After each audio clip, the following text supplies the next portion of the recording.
Bom, vou passar a palavra agora para Everaldo Andrade, presidente do Sindicato dos Trabalhadores Rurais na cidade de Curité. Louvado seja nosso Senhor Jesus Cristo, para sentir só eles quem nos salva. Mas eu sou Everaldo, sou lá de Cuité, sou agricultor, né? E nós estamos numa região onde vai ser instalado o maior parque eólico, que se chama o Parque das Palmeiras.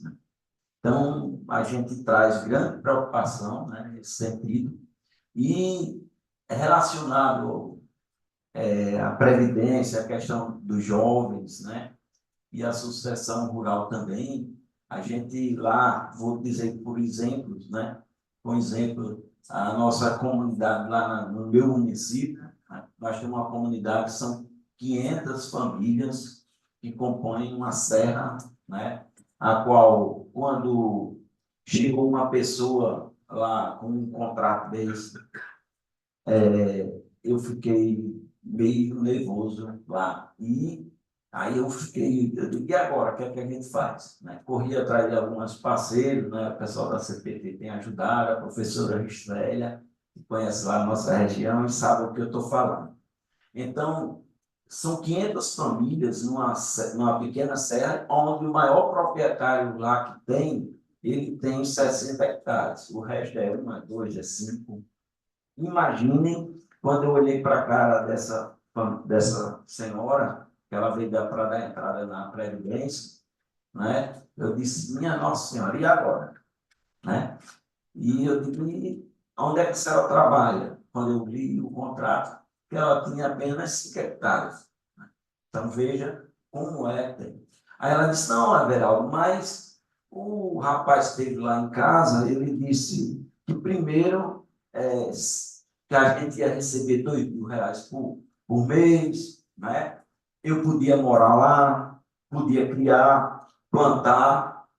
Ele não falou essa história para mim, não. Então, e essa, eu digo para a senhora, perdeu todo o direito que tinha para a Previdência. Ela quase cai, né? E o filho dela e a filha, onde é que vai parar? Então, isso é muito preocupante, né? E aí, a gente vai, né, outro exemplo, que a gente tem lá na comunidade também, que é nos Brandões, né? É uma área de assentamentos, onde 70 famílias, inclusive, nós temos um projeto PA lá, né, que são mulheres que produzem hortaliça, são 20 mulheres, e a gente estava lá e eles queriam, né, ir para essas terras nessa região, porque lá tem muita mata. A professora fez até um trabalho lá, eu acho que é um dos incêndios que também pode se usar como estatística, né?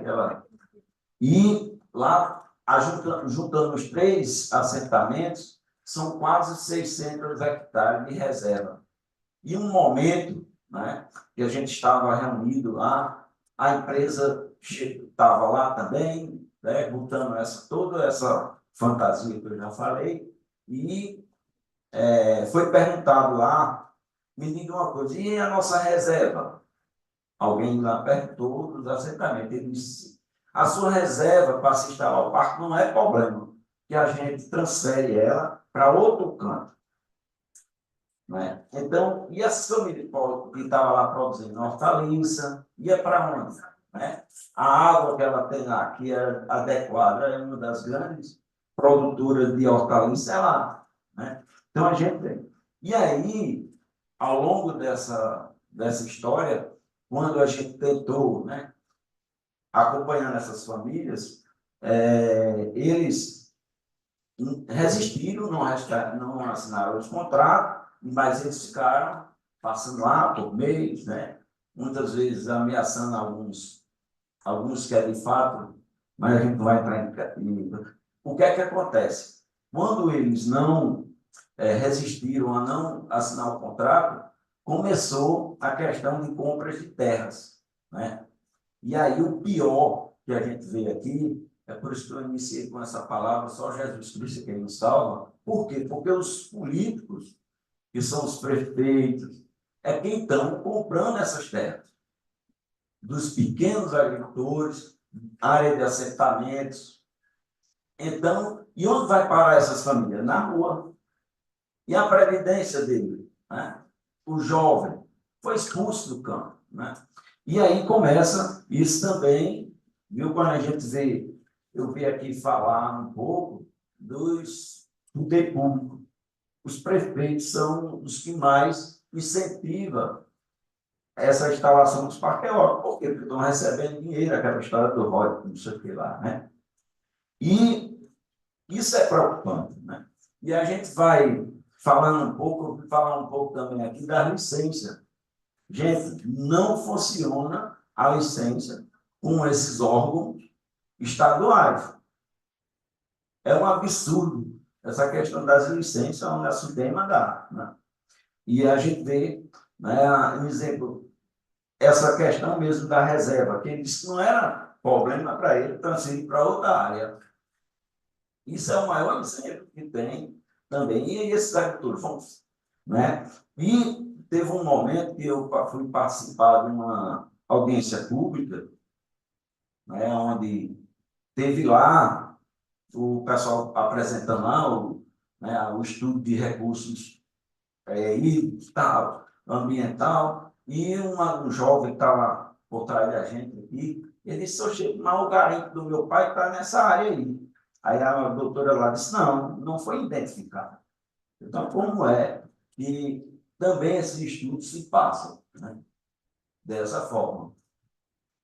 E eu queria, só por dizer aqui, a semana atrasada, eu estive lá na comunidade de Tucuí, que é o sindicato lá também, a gente foi conhecer uma família, né, onde não assinou os contratos. A família mora lá, reside, e os camaradas lá entraram com ação para passar a questão da linha dentro da terra do plantio dele, né? E aí foi muito doloroso, aquela família não arrendou, mas eles vão, né? E até para a gente chegar lá, os caras trabalham com a touca, acho que não é para conhecer eles, né? Mas isso é fato. E a pior coisa, quando o doutor falou ali, eu fiquei meio nervoso. Em as empresas da titularização da terra. Isso ele já faz. Lá no assentamento de Santa Helena, no município de Terra, o que é que foi feito? Né? Reuniu lá os assentados, são 19. Quando vem a empresa, quando chegou lá, disse, começou que eles não tinham título ainda da terra, que é um assentamento, pelo crédito fundiário. E aí eles disseram, não, a gente não assinou, a empresa já dizendo que tinha assinado, está com contrato. Quando pensa que não, né, apertou, o que é que aconteceu? O dinheiro desse aluguel já estava na conta do presidente da associação. E a família nem sequer sabia. E aí, o que eles fizeram? Agora nós vamos dar o registro de sua terra, né? Aí fizeram o GEL, fazendo as escrituras, para dar para quê? Para ir arrendar de volta. Então, a família, por exemplo, custava para fazer um registro R$ 2.000 da terra, e a empresa vai lá e dá para fazer o contrato. Quando o senhor falou, fiquei meio. Então, existem esses exemplos, né? Aí aquele povo que está lá, né, precisa do CAR, que é outro problema, que o CAR é o cadastro, né, da agricultura familiar atual, que substitui a DAP. Quando essa família chega com um contrato, né, que arrendou 100%, ele não arrenda metade, ele arrenda 100%. Aí que você, quando o sindicato vai fazer o CAF dele, que olha, a terra dele está arrendada. E aí, você olha para a cara daquela pessoa que precisa, que é de fundamental ele ter para acessar o CONAF, né? Para o seu aposento, para manter os serviços na sua propriedade, ele não vai ter o direito. E ele diz, mas você não quer fazer. Então, é uma situação que leva a gente a essa situação muito precária, né? E a outra coisa, só para finalizar aqui, é dizer, né, que a situação não é fácil. Porque já pensou, você pega uns agricultores que está lá, diz que vai receber R$ 2.000, numa terra que é pequena, sobrevive ele, a família, né? Cria ali um bolinho, uma galinha, e chega com toda essa vontade. E o poder econômico, é o poder, né? Está lá o político dizendo, ei, não, isso aqui é o desenvolvimento. E eu digo para os agricultores, desenvolvimento somos nós que mora aqui, que produz e produz de alimento de qualidade. Então, era só isso e obrigado.